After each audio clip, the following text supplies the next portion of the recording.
So guys, let's jump right into this thing and let's talk about our one ball challenge on Junkyard. But first, let me talk about some of the things that I think make Junkyard an interesting table to look back on today. So, the biggest thing about Junkyard is firstly its theme, right? It's kind of a crazy theme. And from a lot of articles that I've read, Barry Alzer really took a risk when he chose this theme of a landfill junkyard. And it's kind of a crazy, from a conceptual standpoint, like the whole premise behind the junkyard is that you're trapped in Crazy Bob's junkyard and you're trying to craft some kind of contraption to escape and eventually defeat him in outer space. It's a really wild and zany table that doesn't really seem to make a lot of sense when you think about it from like a theme standpoint. And I think that's what kind of throws some people off. It's like, wait a minute, what is this, right? But I tout it for its originality, right? This was a Williams table from 1996 that was very much an original theme. A theme about a landfill, a junkyard, that had really never been done before. At least I can't think of any like it. So you have to remember, around this time, by 1996, pinball manufacturers were already starting to do and make tables on licensed themes, right? Like Data East was making tables on, famous movies, Back to the Future, Lethal Weapon, and even Williams was doing the same thing. Terminator 2, Judgment Day, right? The Addams Family. And so when you think about a licensed theme that was, when you think about an original theme, I should say, that was done so late in Williams' timeline and moderately successful, it's kind of a strange concept, really, because nowadays the manufacturers today, like Stern, Jersey Jack, or Spooky, or American Pinball, any of these manufacturers are not really making tables based on original ideas or themes. They're all licensed products, essentially, right? Like the Willy Wonka table, the Wizard of Oz table, Stern's Godzilla table, Stern's Stranger Things, Game of Thrones by Stearns, right? Iron Maiden by Stern. These are all tables. Toy Story 4 by Jersey Jack. They're all licensed themes, right? And so today you don't see this type of originality anymore. And so it's very interesting that Junkyard was still able to, come up with an original theme, albeit a very, kind of weird one, but it ended up kind of working, right? And I think that's partly what's missing from pinball. You wonder, why can't, companies like Stern make original themes anymore, right? And I think that would be really cool to see again. Like, it would be refreshing to me if, like, say Stern could, come up with a machine that wasn't based on another popular IP. But the thing is, those tables might not sell, right? Because people want to play something that they're familiar with, or something that is trendy. But it would be refreshing to see some original artwork for once, something that's not AI or something that's not based on an IP, to kind of give me that nostalgic feeling of playing like pinball tables that were based on original themes. And I think that's why I like these Williams tables from the 90s and 80s, because they're mostly original themes. And in that sense, they're very unique, right? But aside from theme, the wrecking ball mechanic is so simple and so fitting, right? You have a junkyard theme, but you have this pinball hanging from this chain, dangling at the top of the playfield that the ball can interact with, and when you hit it, it looks like a wrecking ball, right? It moves like a wrecking ball, and it can hit, it affects the pinball, right? And so it's so simple yet so effective. And it's a mechanic that I can't think of that I've seen anywhere else, like a pinball dangling down from a chain like that. Maybe something similar, but not really quite like it. And then what's really kind of cool too about Junkyard is that it makes reference to a lot of other tables. So when you hit the time machine hole, it makes reference to Attack from Mars, right? T2 Judgment Day, Creature from the Black Lagoon, the Addams Family with the Mamushka mission, and then even a future mission called the Night Mission, which people don't really know what it's all about. Some people think that the Night Mission refers to a table that Williams was going to release in 1999, but ended up scrapping it. Some people think it's like a inside joke or some kind of social commentary on something inside Williams. We'll just never know, but it's not actually based on an actual table like the other ones are. This table, as you know, also has a cool, interesting mode called Midnight Madness, which I made a video for. When you play at the stroke of midnight, the table goes into this awesome sequence, a multi-ball, and the scoring is increased, and it's just really cool, kind of like a hidden secret on a video game that a few tables have, like Congo, Johnny Mnemonic, NBA Fast Break, Theater of Magic.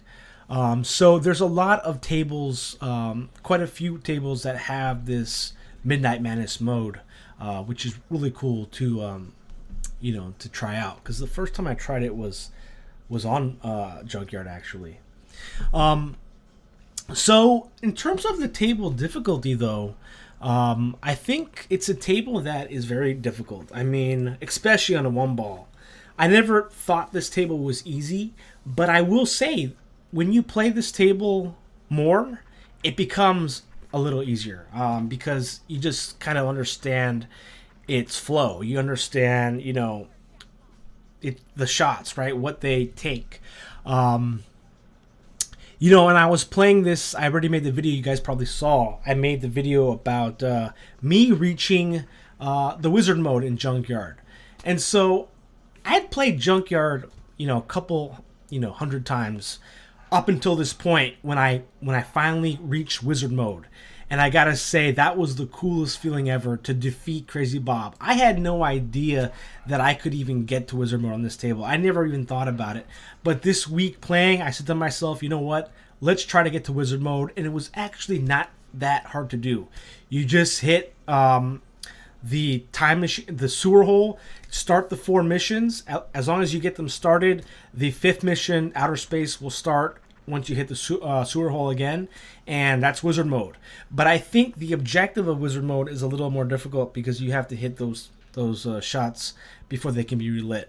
But another cool thing about this table too is that the back glass is when you go what is it called, window shopping, you're looking at the back glass to choose your reward. It's kind of a zany table when you think about it. The sound effects are so like cartoonish. You hear a lot of boinks and booms, which is really kind of cool. It makes you feel like you're playing some kind of like a Hanna-Barbera cartoon. It's just such a weird kind of concept. You have really interesting toys modeled around the playfield. You got a toilet, right, that makes that flushing noise. You got that magic school bus. You have various video modes as well, running from Spike, shooting Spike with the toaster. Kind of a crazy table when you think about it. You even have a little toy model of Spike. Even the skill shot is a little interesting, because it's not really your typical skill shot. It's more like it's actually kind of random. But the idea of this table is just really kind of weird and zany, and the more you play it, the more you can appreciate its weirdness. You're just collecting pieces of junk to build this jalopy, however you pronounce it. But I will say that on a one ball challenge, you're not able to see a lot of these modes. I think to truly enjoy Junkyard, you have to play a classic mode, get that extra ball going, start up some of these modes, these adventures, and I think you're going to start to enjoy Junkyard a lot more once you get over that plateau. So let's talk about the scores here. Actually, first place is Belchy99, but I want to give a shout out to Jabba Jabba the Blade, because Jabba was having some difficulties with his Wi-Fi, and so he got a score of 15,400 some thousand. So I told him that I was going to shout him out at least, because he is technically first, but Jabba didn't want to, he didn't want me to give it to him. He just wanted me to at least mention that. So our first place goes to my arch nemesis, Balchi99, with 15,335,000 points. I did not expect anyone to beat me. Maybe Moonface Maddie or Gapvic or someone, but I did not expect anyone to beat me, because I was in first place for a long time. I think since the pinball table started, the tournament started from last week. So Balchi said that he only used one attempt to get this score. So Balchi is rubbing it in, but that's okay, because he's my arch nemesis, and congratulations to Balchi99 for that first place score. He is the king of the scrapyard, the king of the junkyard, the king of the hill, whatever you want to name it. But in second place is myself with 12,703,000 points. I got lucky from the multi-ball that started when I first made the tournament video. I really think it's all about the multi-ball. It's tough to do, because when you get the multi-ball started, you have to hit, you kind of sort of have to go underneath the wrecking ball, kind of sneak it in there, or hit the wrecking ball so that it moves, so that you can get it in the hole up top. But other than that, I think that this table is very hard to get a lot of points if you're not getting the multi-ball started. And it's dangerous, because the multi-ball, to get it started, is a straight up the middle kind of shot, right? And so that if you are aiming for the middle shot and the wrecking ball blocks the pinball, it's straight down the middle, right? Straight down the middle to the drain. So in third place, we have Gapvic with 11,636,000. Very close to my score here. 1 million differential there. Below Gapvic is Krobs, my second arch nemesis. Pinball arch nemesis Krobs with 9,993,000 points. Only 2 million short of Krobs. But check this out. Krobs beat his sensei. He's ahead of his sensei, Moonface Maddie, and Moonface Maddie had 9,277,000. So I think last week we had the same outcome, where Krobs was ahead of his sensei, Moonface Maddie. So it happened again. So you got to kind of wonder, who is the sensei, right? But congratulations to fifth place Moonface Maddie with 9,277,000. Underneath him, we have sixth place Carpy Sun with 9 million points. A lot of 9 million here. Interesting scores. And below him, we have seventh place Bad Jack Daniels with 5,698,000. Underneath him, we have Little Uniha, who is Geronimo in game. I noticed that he made a name change, but I recognized the Steam picture, so congratulations to Geronimo for 5,374,000. Always great to have you. Sorry if I'm calling you by your old name. It just helps me to remember. Underneath him, we have ninth place Michael _363, aka Dracky, with 4,236,000. And in 10th place, to round it off, we have Drahon with 3,485,000 points. Underneath Drahon, we have 11th place Erks 1945 with 2,664,000. My friend Erks. And then in 12th place, we have Wombat in a Hat with 1,089,000 points. And in 13th place, we have UTD 4,000 with 826,190 points. So congratulations to everyone. It was really interesting that Balchi took that first place, and I'm happy for it. But honorable mention to Jabba the Blade for his score, and hopefully his pinball effects can get fixed, because I know how irritating and frustrating it can be when your pinball effects isn't working right. So let's go into this. You guys voted for Champion Pub. We're gonna turn. Here it is. The Champion Pub. So Champion Pub is interesting because it's from a designer named Pete Piotrowski, and I had never heard his name before because I think he's only worked on designed one table. He's worked on No Fear Dangerous Sports and another prototype, but really the Champion Pub is his only design.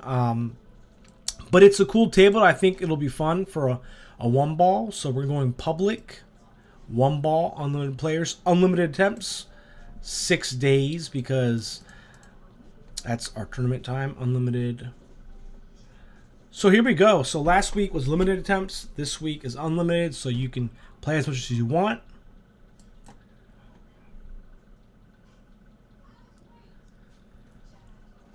But it's a really cool theme. I'd love to play this. I know I say this a lot. I sound like a broken record that I want to play it in real life. But I'd like to play this machine because I'm a huge fan of boxing games, and the toy. I just really love to see the toy, the boxing bag on the table. It's such a cool concept. So let's go here. Oh, I forgot to show you the ID. But the ID will be in the description below. All right. Welcome to Champion Pub, kid. Oh yeah, the skill shot. Shadow boxing, okay. Let's go, kid. That's it. You know, the interesting thing about this table is I would have thought this was a table from John Popadiuk. Just because of the toy. Get back in there, kid. As you know, John Popadiuk was known for tables where you had a toy that you had to hit. Oh, come on. But what's also interesting about this table is you have the smart punch, you have the stopper. It's just a really neat table. I mean, you have the boxing bag. Let's go again here.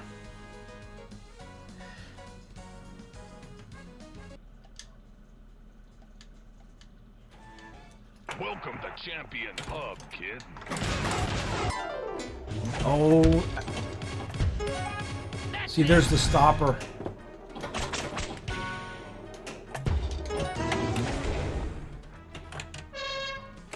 Flip, kid. Flip. Here's the flipper. Oh, man. Flip, kid. Flip. I like this one better. The punching bag. Again.